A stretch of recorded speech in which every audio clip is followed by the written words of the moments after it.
Hello everyone, I hope you're well. Nick here, founder and CEO at Masar Capital and founder and director of Track Capital, covering the Dubai and UK real estate market. So today, what I want to do for episode 2 of the Dubai Property Investment Podcast is focus on remote investing. So I've got a few notes in front of me. What we're going to reel through is where we're at with remote investing at the moment, how I see that trend continue to grow, and a couple of pointers, tips of how anyone that's investing from overseas can really take advantage of the Dubai property market and do it safely and profitably. So first up then, we deal with investors, a lot of European investors and a few guys from the Middle East. So countries like the UK is our biggest, just because of my network and our sister company there. Germany, France are big ones for us as well, and then coming over to the Middle East, Saudi, Jordan, Kuwait, etc. In recent times, we've seen a lot of Russian capital come into the city. However, just due to the difficulty in marketing, and we don't actually have any Russian speakers in our team, it's not a market or a demographic that we focus on too much. And then not forgetting, we do get a lot of interest from India and Pakistan as well, particularly the Indian guys, big spenders in Dubai. So a lot of these people are based overseas. They might have visited Dubai before on holiday, they might have business connections here or friends here, etc. But fundamentally, a lot of people are going to be investing remotely, so from outside of Dubai. Now, I do see this trend increasing. It's already happening now. 90% of our transactions are done from overseas. And this is only going to increase, okay? Now, the reason it's going to increase is for a number of factors, actually. So, number one, if you haven't already and you don't know what the Dubai 2040 vision is, Google that, Dubai 2040 vision. This is basically a number of initiatives from the Dubai government of how they're going to make changes in Dubai in the coming years. And it's focusing on, infrastructure, green spaces, and one of the big ones is population growth. So in Dubai at the moment, we're sitting at around 3.3 million in terms of the current population, and the Dubai government want to drive this to 5.8 million by 2040, so just shy of 6 million people. So near on, doubling the population growth in the next, few years. So what that's going to do is bring a lot of people into Dubai, and it's going to cause a lot of people to buy property that may have actually be residents overseas, and they may get residency here as well, but there's going to be a lot of overseas activity. Another initiative, again, from the Dubai government is they want to encourage tourists to come here. So the key factor is they want to, they have a strategy encompassing, I think it's $27 billion, something like that, to drive the number of hotel guests here up significantly to 40 million. And I think that was by 2031, something like that. In other words, the government want to again increase the number of visitors and the traffic coming into Dubai. Now, what happens is, as I'm sure everyone knows, when people come, they visit a place, there's going to be a small segment of those people that then in turn want to buy property here, and they might actually execute those transactions from overseas. So as you can see, the reason why we're so bullish on the Dubai market is mostly because of this government backing effectively. Now, won't go on too much of a side tangent, but the Dubai government, when they put plans, when they explain their vision, when they're public with their ideas and their innovation concepts for the future, they normally do execute it. So if you look at if you look at government-backed projects from Emar, from the Palm Jumeirah, the World Islands being built out, these are all supported by the government, right? And that's really, really good to see, because these plans for the population growth and the higher number of tourists, etc., they're all driving the number of people here up and the number of property purchases up, which in turn obviously puts upwards pressure on the property values in Dubai. In other words, it creates higher demand, which forces the value up to rise. So that's really, really important. Having a government that executes, does what they say they're going to do, and is willing to spend money is a few of the reasons why many people are very confident in the long-term vision of the Dubai property market. It's not just the spending and the population that impacts this, it's also the actual regulation changes and more the legal side of things as well. So those two big concepts there are visa changes, okay? So in recent years, we've seen remote working visas come in, We've seen the threshold for residency visas lower. We've seen big changes to the golden visas in recent times. So people that are investing 2 million worth of capital in cash can get the golden visa now, which gives you 10 years. You know, really, really big security. Before it was a lot shorter time frame and the thresholds were higher. So having people being able to deploy, you know, funds and buy a property here and get that security of that 10-year visa is a big, big difference. You know, that's going to drive a lot of interest into the market. Again, putting pressure on values and business setup. You know, a very entrepreneurial city. You've got a lot of, you know, digital nomads and lower level startup companies coming in as well, with 100% foreign business ownership being a big factor. You know, they don't need the local Emirati to sponsor them anymore. That's going to drive, you know, a lot of commercial interest in the city as well. So big policy changes, government level, bigger long-term visions. All of these things are going to put, you know, the spotlight on Dubai, and as a result of that, property transactions are going to increase, and as a result of that, a lot of people are going to be doing business here in Dubai, but also from overseas as well. So those are a few reasons why I see, one, Dubai being a great long-term play, and two, why I see the interest from overseas remote investing increasing significantly. This, don't forget, this is already in play, right? As I said, a lot of our transactions are already done from overseas, especially in the European markets, because a lot of those guys are used to already purchasing remotely. So our UK company called Track Capital, or my UK company, probably 95 to 99% of the transactions are done remotely. So over phone, Zoom meetings, email, WhatsApp, you know, that's just the nature of the new build market there. And in Dubai, it's a little bit different. The culture is a little bit more face-to-face. You do find there's a little bit more face-to-face interaction with the local guys, and they perhaps will go and visit, you know, do the developer meetings, meet the, you know, go to the sites, etc., etc. But nonetheless, for a lot of overseas guys, it is routine practice. So do bear that in mind as well. You don't have to come to Dubai to buy here safely and securely. I mean, everyone knows you can purchase overseas. That's not anything new, but it is, well, one of the purposes of this video is to really give you reassurance that if you follow the right due diligence steps, if you do your research properly, if you work with the right partners in Dubai, then you can certainly do it safely and with confidence, which is a big thing. One of the ways that you can do that, obviously, is firstly, or one of the ways that Dubai's teed up to do this is the caliber of developer. So I have mentioned this before, but compared to a lot of the developers that we work with overseas, predominantly the UK, the quality of developer here is very strong. So some of the, I mean, Emaar, they did a new launch this week called Park Horizon in Dubai Hills Estate. And actually they did another one called the Burj Khalifa Residences, which is a premium building right next to the Burj Khalifa, as the name suggests. But I was looking through it again, doing a bit more reading on those guys, and they've delivered now over 80,000 units in Dubai. Obviously, we all know Dubai Mall, Burj Khalifa, tallest building in the world, the largest mall in the world, most visited leisure and tourist destination in the world. So this is a grade A developer. You know, you can't get better out there. But as a result of these companies being so big and so corporate, etc., what you find is their marketing is very strong. So virtual walkthroughs, really detailed videos, Zoom presentations, online briefings, the brochures, the floor plans, all the marketing collateral and literature is top tier. So what that does is it gives people that are overseas or not in Dubai a really good understanding of, you know, what they can expect from their finished product. And when you're doing your research, obviously one of the things you want to check, here's a little side note, is ask to see a developer's old marketing literature and look at their delivered projects to see how it compares. You know, one of the myths in the off-plan market is that developers will build out things and then it won't look anything like the images. In fact, that's not actually true. If you're picking a good developer, they will clearly be able to show you how they've delivered against their past marketing literature. So they've had, you know, all these images and videos of these previous projects, then they've gone on to deliver these projects. So how do these videos and images compare to the delivered projects? That's really good, you know, thing to take into account.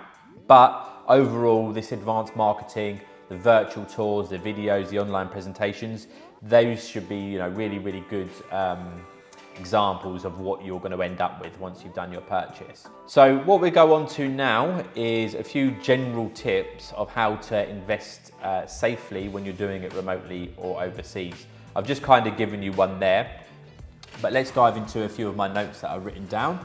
So firstly, ensure you do your research on the developer and projects in the local area. So what we would call this is basically desktop research. So you go online, you spend a few hours really digging into the local area and the developer. Now it's important, a lot of overseas investors, because they don't have the specific knowledge of Dubai, which obviously me and my team will always help with, but they tend to classify Dubai as a whole. So they'll look and they'll examine, they'll look at general patterns, general demographics, you know, the overall performance of the economy, you know, the overall house price increases, how have rental values increased in Dubai as a whole. That's great overarching data, but you really, really got to narrow down and be a bit more specific in that and look at the micro economies. Dubai is of a size now where you need to look at individual areas, because I'm telling you now, parts of Dubai sort of perform significantly different to other parts of Dubai. So when you're at home and you're investing from overseas, look at the developer, look at the developer's presence in that local area as well, and look at the general demographics of that local area. So the schools, the transport infrastructure, the social, leisure and entertainment, the regeneration and government investment nearby, I think I said education, healthcare, things like that. All this stuff you can do online, but the point is do your desktop research based on the developer's performance in that local area and the local area itself. Secondly, when you're overseas, you might not, let's take a step back. When we're speaking to local investors, if they're in Dubai and we're having our conversations with them, a lot of the time they may know of the projects. Reason being is they're driving around and they're seeing, you know, the hoarding, they're seeing the towers being built. So actually some of the time they do have a good idea of how far progressed a project is in terms of the sales process. Now, when we're buying off plan, which means direct from a developer during the construction process, it's really, really important to buy at the right time during the sales process. In fact, the earlier you buy, the better. One, because you get the developer incentives, you know, they'll do launch offers and special payment plans, things like that. Two, you'll get the lowest possible price, you'll get the phase one pricing. And three, you'll get the best pick of the units before it goes to the masses, basically, before the big money comes in and floors start getting sold, etc., etc. So if you've got a good broker, a good agent, they should be agile. The minute they get that material on the new launch, they should be out to the investors, okay? The qualified, interested investors that have registered their interest and they want to receive that information.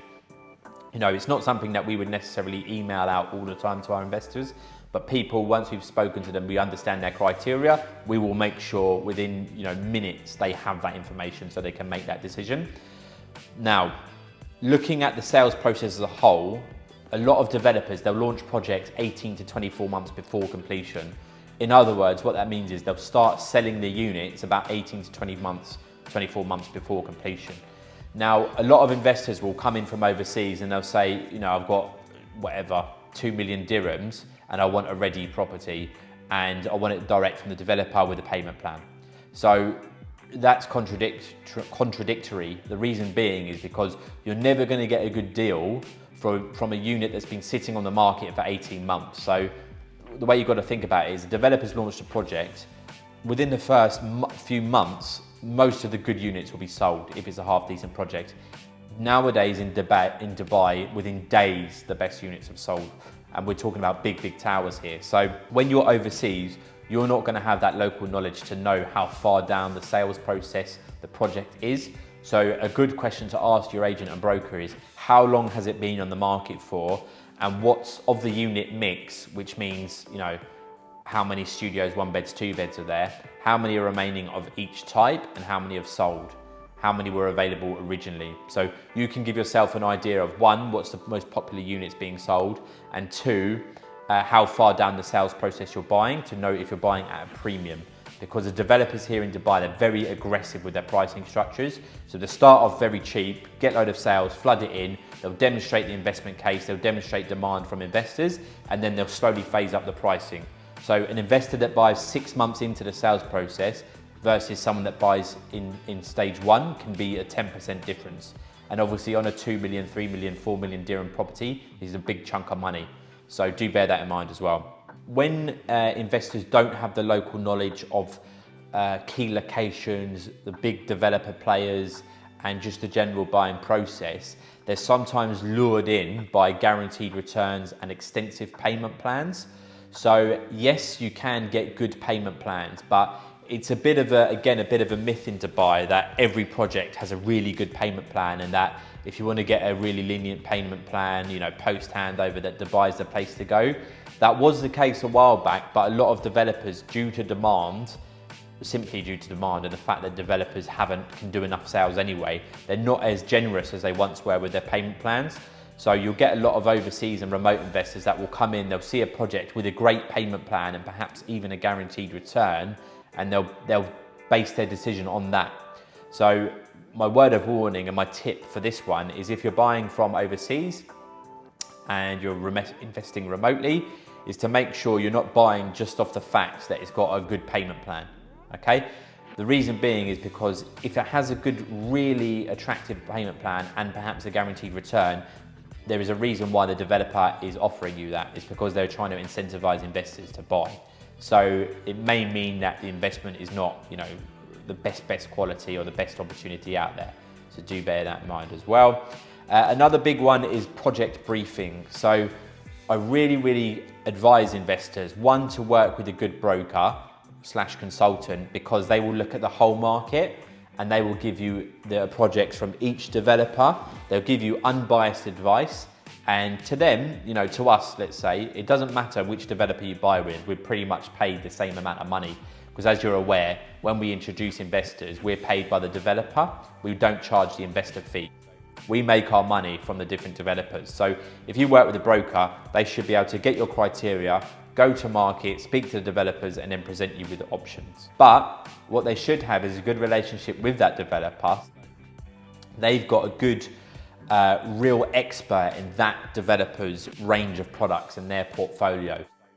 When you're overseas, what you should do is speak to your broker, nail in a couple of developers or projects, and then get the broker to bring in the developer to the sales process. So in the final stages, you can have a virtual call, a Zoom meeting or whatever with the developer, and they should be able to give you minute detail on the specific developer's range of projects or that project in general. The tip here is work with a good broker, and then on the end of the sales process, get them to bring in a good experienced developer manager, and they will be able to give you, you know, minute details on that specific developer's, you know, story, their plans for the future, a bit of inside information, and obviously the project brief and live available units as well.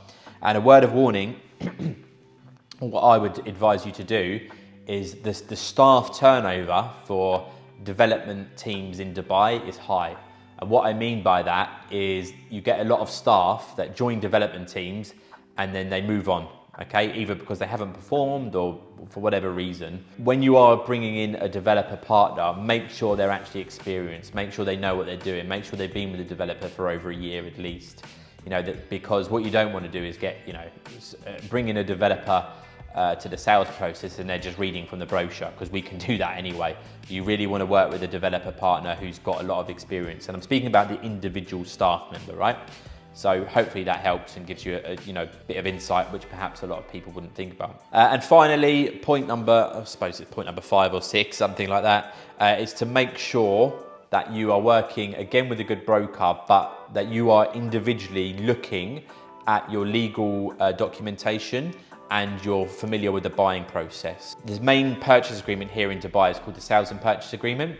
So what you want to do is make sure that all your details for your purchase are written in that legal document, because that's all that matters.